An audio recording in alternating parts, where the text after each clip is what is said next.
Hey everybody, in this video I'm going to show you why an old Mercedes-Benz is the best classic car you can buy affordably. That's right, you can buy a lot of classic Mercedes for not a lot of money and have a great ownership experience, and to prove that, I'm going to do it. Actually, I should say we're going to do it, and we did. We just bought this 1972 Mercedes-Benz 250C for a relatively small amount of money, and in this video I'm going to go over the entire vehicle, talk about some of the things to look out for, but specifically talk about why these cars are so magical, why they make incredible classics, and why they're surprisingly affordable. Now let's talk about the world of vintage Mercedes-Benz. Now the company's been around since like the late 1800s, so there's quite a number to choose from, but the ones I've owned have primarily been in the 70s and the 80s. I've long-termed a 1982 W123 Mercedes for a number of years. I had a SL for a while, and now we've moved on to this car. But each Mercedes kind of offers its own unique experience, and each model is going to depend on a few factors when it comes to determining a price. Now, this model is kind of the black sheep of the Mercedes collector's world. So in the 1960s, you had these iconic sedans called the Fintails. They were internally referred to as like the W110. And then in the 1980s, you had the really squared off ones, which are known as like the Moroccan taxi cab, right? That's called the W123. But the cars in the 1970s are very, very, very good automobiles, but not quite as appreciated as some of the earlier and the later models. Now, the internal designation code that Mercedes used on this car is W114. And if you follow the lineage, this car eventually became the E-Class that we know today.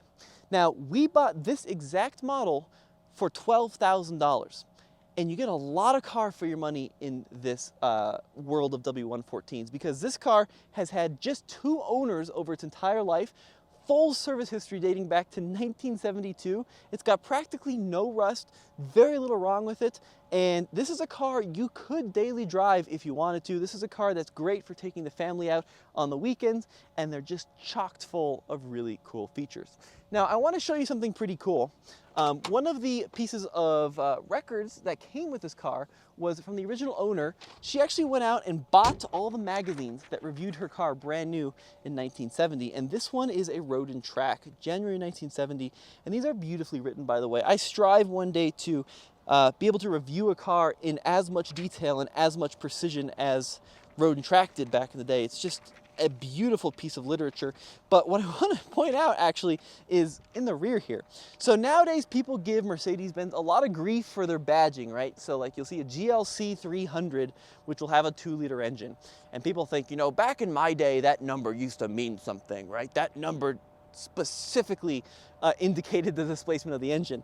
But if we go back to the Road and Track from 1970, the very first sentence, this is what I love about this, is whereas in the past we had the neat correlation of a 220 equals a 2.2 liter car, 250 a 2.5 liter, and so forth, now we have a 250 coupe with a 2.8 liter engine.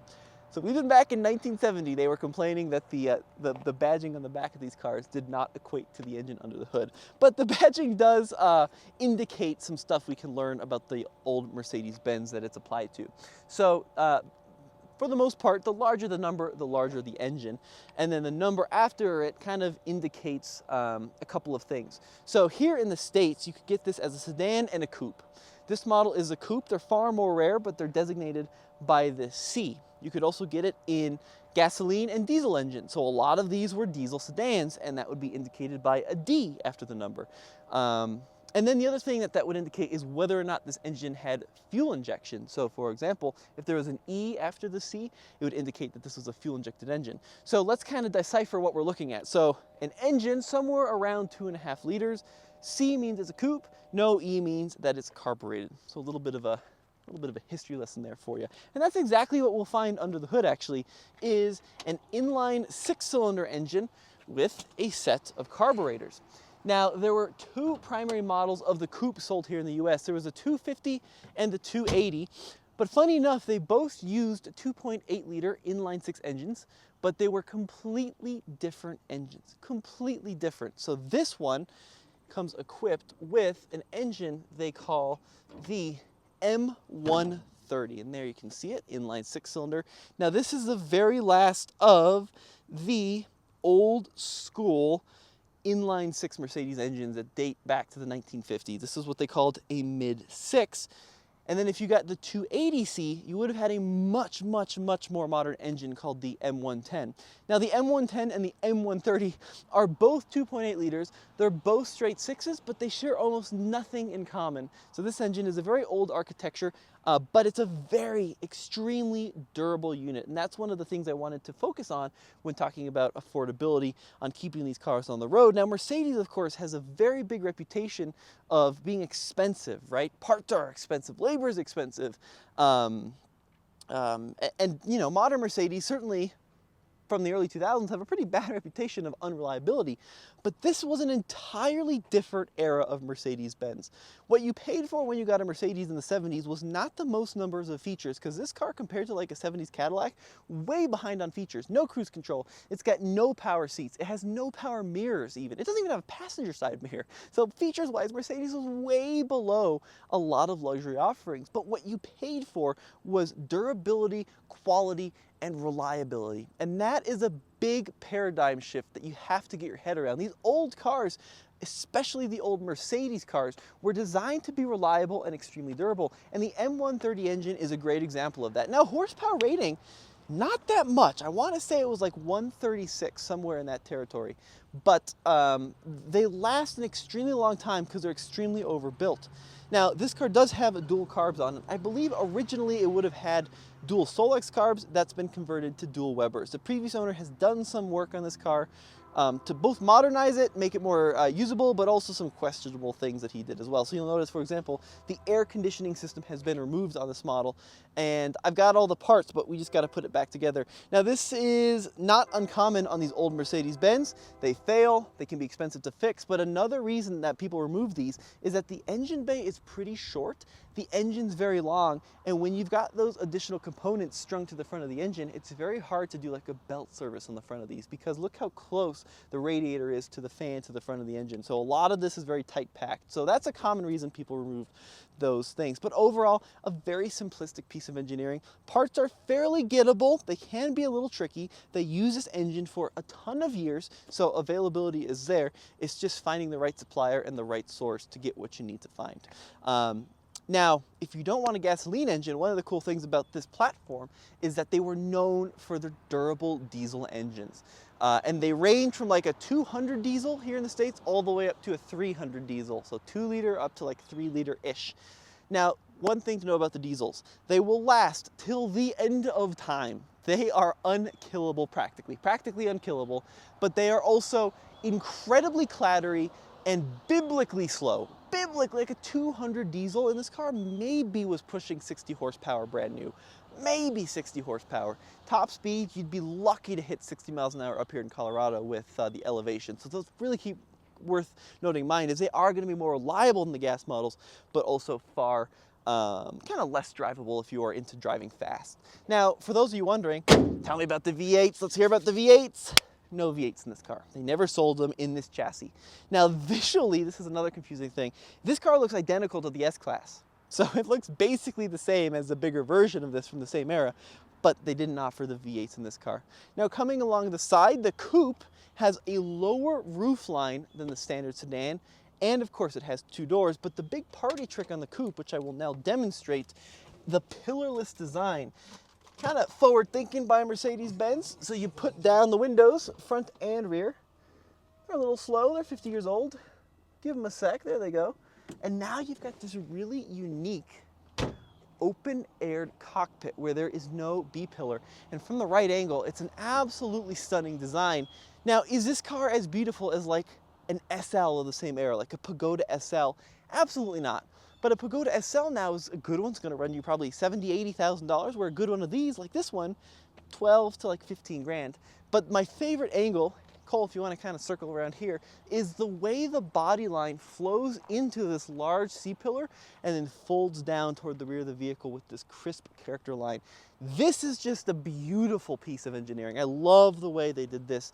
It's got kind of a low, wide stance, which has been helped by the fact that the car sits probably about 1.5 inches, 2 inches lower than stock. So the previous owner did lower the suspension a little, which is a big no-no in my book with old cars, but he did it in a very tasteful way, to the point where like you can drive over curbs and speed bumps and it's never gonna bottom out, but it gives it kind of a nice squat stance, which you were missing on the factory model. These wheels are also not original, so this would have been off of the next generation car. This is a 15-inch wheel.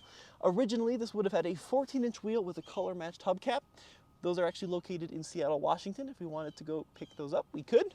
And then 72 was the last year of a pre-facelift in this car. And you can always tell the pre and the post-facelift by two ways. The grille was different on the later ones, and then you got those kind of ribbed taillights, whereas these early ones had the smooth taillights. Another iconic feature on 70s Mercedes and 60s Mercedes are the dual outlets there for the exhaust. They're just a beautiful design. And then, this is kind of a fun little tidbit, is the fuel filler located behind that door there, and you've got information for your tire pressure, your some other little odds and ends about, for example, storage capacity, but that is where you'd fill up a 250C. You'd pull up and it'd be on the right side. Mercedes, of course, always put their fuel fillers on the right side, because if you are driving on the right side of the road, which you probably should in Germany, if you break down and need gas, you don't want to be filling up in traffic like you would in an F-150. Never understood why, like, American brands never figured that out, but you'd be filling it up on the median in the shoulder. Smart piece of thinking there. Now, the other thing about these cars is the enormity of the trunks is remarkable. So lockable trunk, push in on the button, and that's going to glide open, and it just is so cavernous. You could fit so many things in here. This is a little bit of a drip cardboard there, but you take the stuff out and look how deep it goes. I'm a pretty tall guy, and I could easily crawl in there if I had to, borderline camp in there. And check this out. We also have the full service history of this car, dating back to brand new. This was owned by a lady in Palm Springs, California. Sold new. I have it on the dealer keychain inside. Sold new at a dealership near Palm Springs. They also, for example, they kept the sports car graphic review of this car. It's in here somewhere where they talk about it. But yeah, it's just so cool. We also have the factory Mercedes-Benz toolkit. Mercedes-Benz, right, like even if you go through the owner's manual, they wanted to make it very clear that this was a vehicle intended to be serviced by the owner. Spark plugs, oil change, that kind of thing was designed to be user serviceable. So they did give you a fairly comprehensive toolkit, at least compared to any modern Mercedes, right? You're not going to find a toolkit in a modern day Mercedes. So that's pretty cool. I really like that. The other advantage of this car being sold new in California is that it is extremely rust-free, and that is ultimately what killed the majority of these cars, was just lots and lots and lots and lots and lots of rust issues. So that's a big thing to look out for. Rear pans, very common to rust out. Fenders, very common to rust out. It's easy to find, but make sure you're looking for it. I also want to show you this, Cole. If you want to kind of, probably easier on this side. Check this out. I love this, right? If you want to change the taillight on an old Mercedes, no tools required, no special equipment. You just undo these little screws, and behind this panel, you'll actually access your bulbs, and you can just pop them out, put new bulbs in, and be on your way. So there was a lot of effort given to not only the shop serviceability of these cars, but the user serviceability, right? Mercedes was very focused on safety back in the era, and they wanted to make sure that their patrons would be able to do that very simply and very cost effectively to keep their car legal and on the road. Now let's go over to the side and talk about some other fun stuff. These strips down the side of the car serve a couple of purposes. One is to protect the door handle from road grime. That's what I've read online. But the real reason is you got cars parked next to you, people opening your door into you, right? You got a little bit of a rubber strip here to prevent them from leaving a nasty door ding. And the quality is best, I think, represented in these cars by the way the striker's engineered, with this dowel that goes into this little receiver, and then the thickness of the metal in the doors. And I'm going to demonstrate that now. Are you ready? It's like closing a piece of granite on a marble countertop. Or should I say dropping a piece of granite. They're just beautiful things to experience, and we see that on every aspect of the interior. So let's go ahead and open up the door and start showcasing what this car has to offer. So lots and lots and lots of attention to detail. Every material, everything you touch within the vehicle has been designed to be as long-lasting and as durable as possible, but still maintain a sense of luxury and fit and finish. So Across the dash, you'll find a real, well, it's actually, I think, a veneer in this model. They wanted this car to incorporate some new safety features, so it's a veneer, but it looks really good. It's got a great finish to it. On the left side of the steering wheel, we got our air vent with these little sliders up and down to shut off and engage the air vent. This right here is actually going to be your light control. You've got parking lights, and you also have lights for when you're parallel parking on the side of the road. You can turn on just the left side, just the right side, or neither. Parking brake release over here, and then look at the gauges. One of my favorite parts about Mercedes from the 70s, the 80s they got a little bit more modern, they kind of lost it a little bit, but specifically from the 70s is the delicacy and the aircraft-like nature of the gauges. So starting on the left, full complement of water temperature, fuel, as well as oil pressure. You've got dummy lights for tank reserve, generator, and of course a parking brake. Central mounted clock, and then to the right, a very elegant speedometer indicating up to 140 miles an hour with a built-in trip computer and your odo, and then the previous owner added in this tack, which is not very elegant, but it is a good thing to have just to monitor engine speed. Now, as we move across to the middle of the car, a couple of things worth noting is the climate controls mounted up top here. You've got controls for defrost and heat, which you activate via these sliders. This is a little Goodwood Revival keychain that my dad got. He was just in the UK. He's really proud of that. I would be proud of that too. So you got your heater and your defrost system mounted up top here and your fresh air system. But the air conditioner would actually have been a separate control down here, and this little light would indicate when the compressor was on. That's what that was for. Now this is a fun piece of history. This is the original Becker Europa radio. Still works just as it would brand new. And you've got your presets. When you push in the presets, they'll actually engage different channels with, of course, your tune. But look how elegant that looks. And it plays through one speaker located on the top of the dash. That's another issue with this car, is the speaker is incorrect to the vehicle. We'll try to fix that. That does bug me a little bit. Now below that, of course, you've got ashtray, hazard switch, and then this is a little like kind of egg timer to turn on the, I think it, well, yeah, it should be like a little egg timer. I'm not sure if it's operational, but this turns on the rear defrost, which was an option back in the day. Funny enough, the Volkswagen had it standard, but Mercedes-Benz had it optional. Power window controls mounted in the middle with a lockout over here for the passenger side. And then this is your drive selector with park, reverse, neutral drive. A lot of people think that means sport. That's actually a slope that'll lock the vehicle into second gear, and then low, of course, for first gear. Now, up here, lockable glove box with... Oh, it's locked. That's kind of surprising. Who locked the glove box? Well, we can demonstrate that it works. So we've got the original service booklet in there and the dealer guide.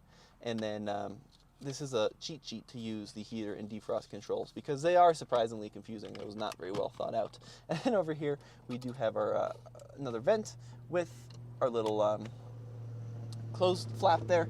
And a couple other cool things. If you come to the door panel, this is your activation of the smoker's window or the vent window. So spin that and it'll glide on out. You do have this beautiful integrated little grab handle, both front and in the rear, I might add. And then dual dome lights. So this dome light up front here is controlled via the door. The one in the rear is controlled via a switch on the dash. So a couple of different options there. Now, we do not have a center armrest in this car. I do believe it was optional. And these seats are made out of a material called MB Tex, which is a fun way to say military grade vinyl. And I do mean military grade. Like an MB Tex seat will outlast the life of most cars. So you'll often see an old Mercedes where the dash is cracked, the radio's missing, none of the climate controls work, the steering wheel is completely bald smooth, but the MB Tech seats will look brand new. These are practically unkillable, seen here in this dark blue, which looks quite good against the eggshell blue, which is called Horizon Blue on the outside. It's a nice little color combo. All right, enough of my boring yabbing. I think we should take this car for a spin and see what that's like to experience, because that's really where the magic of the old Mercedes is going to come into play.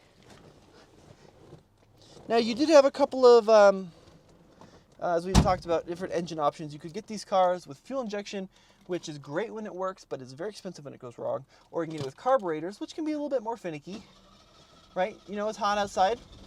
May take a couple of cranks to get going. There it goes. But I prefer carburation because it's just easier to fix and you get parts much more readily available. Now the seat belts, retractable lap belts into these cool little receivers, and then you see that hole that would have been for the shoulder belt, which mounted over here, and then you click that in. Someone removed the shoulder belts, something we're going to add in, and that brings me to safety. So these cars were actually really renowned for their safety. Obviously classic cars, not safe by any stretch of the imagination compared to anything new, but Mercedes back in the early, well, this car was developed in the 60s, actually debuted in 68. In the 60s even, they were putting a huge amount of effort into passenger safety, which is something you didn't see from most of the American domestic brands. Stuff like collapsible steering columns, collapsible steering wheels. This is actually a 73 steering wheel, so it's not quite right to the car, but like it was designed to fold and to collapse. You had like soft dashes, right, where you could hit your head on the dash and it wouldn't, well, it would hurt a lot. You probably could still die, but it would be better than like steel. You also had headrests. Some of the best headrests I've ever used actually are in an old Mercedes. They are right where they need to be, but they're never intrusive, which is just fantastic. So we're gonna go into drive.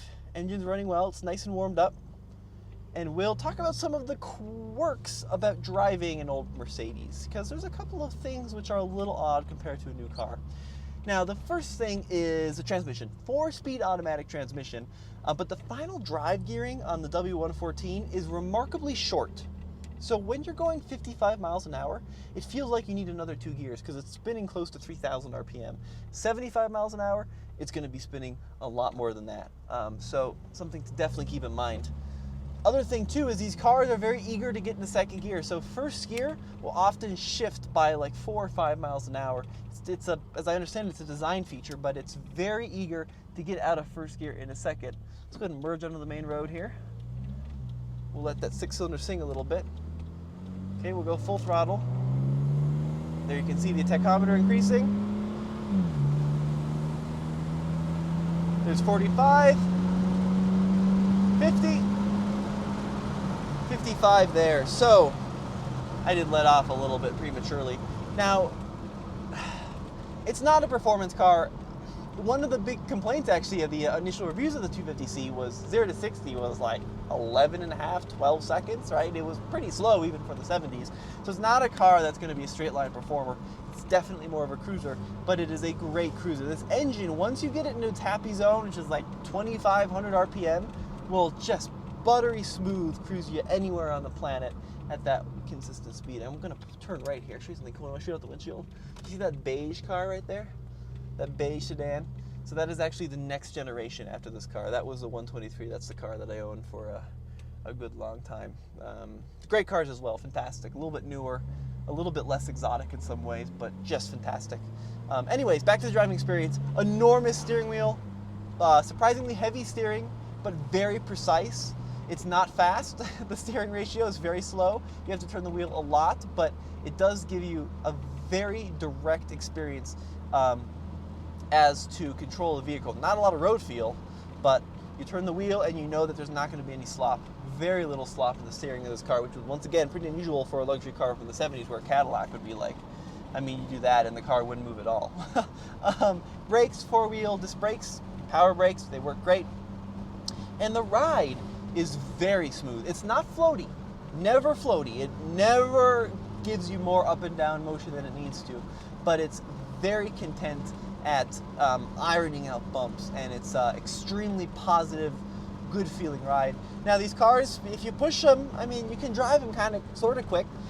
Back in the day, they understeered quite horribly. That was one of the issues on the original 14-inch wheels. They were just very narrow tires, but I mean, there's no part of you that's like, I want to go drive that fast. This is an absolute buttery smooth cruiser, which has some cool things you can show your friends. Like, look at the windshield wipers. Ready? They hinge in the middle. Old school European style. Got 2 speeds. It is a pretty sparsely equipped car, though. So new, we're talking like $6,300 was the starting MSRP, which is, man, the equivalent of nearly 50 grand, like $48,000. And you didn't get cruise control. You didn't get a standard passenger mirror.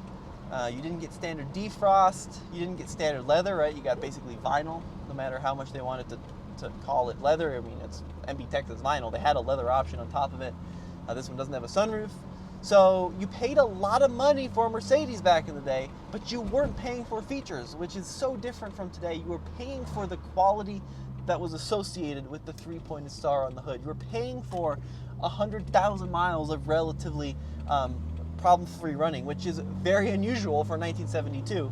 Back on the highway, we'll let it build some RPM, 3,000, 3,500, 4,000, 4,500, push it to 5.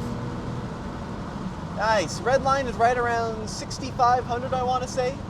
And this car does have a slightly aftermarket exhaust, and it really does sing those higher RPMs, but it doesn't feel like it's happy being pushed that high. I've heard that the M110 engine and the 280, we're going way in the weeds, but the 280C is much happier to rev. The M130, it just wants to cruise. And now here we go, so I'm talking about. So we'll bring the RPMs up to 3,000. And look how fast, I mean, we're barely doing 56 miles an hour in top gear.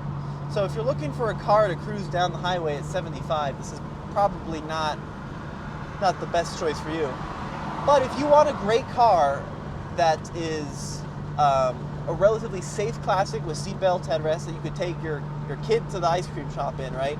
That you could potentially daily drive, it's a great choice. Are they expensive to maintain? Certain bits can be very, very, very pricey, and finding other bits can be very difficult. There's like certain trim bits which are just ridiculously expensive. Like an original steering wheel on this car, it's going to be probably $500 if I wanted to find one. But other bits like engine, mechanical, a lot of it's shared with other cars, and a lot of it is surprisingly simple and surprisingly cheap. So $14,000, $12,000 we paid for this. It's not an incredible deal.